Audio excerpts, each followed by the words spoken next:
اكله في ثواني، هنعملها كلها في صينيه واحده. عندي هنا من 4 ل5 بيضات، رشه من الملح، الفلفل، كوبايتين من اللبن، ربع كوبايه من الزيت. بقلب المكونات كويس كده مع بعض، وبنزل عليهم بكوبايه من الدقيق، رشه ملح، رشه فلفل، ربع معلقه صغيره من البيكنج باودر، وبدوب الدقيق كويس في قلب المكونات. بعد كده بنزل بفلفل الوان احمر واصفر، و2 طماطم متقطعه مكعبات، على قطعه صغيره من اللانشون زي ما انتم شايفين كده.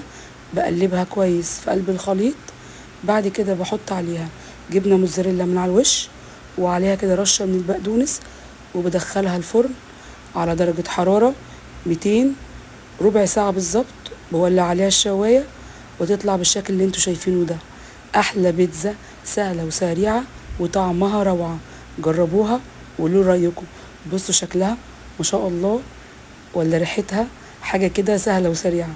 لو الوصفه عجبتكم لايك وشير واشتراك في القناه.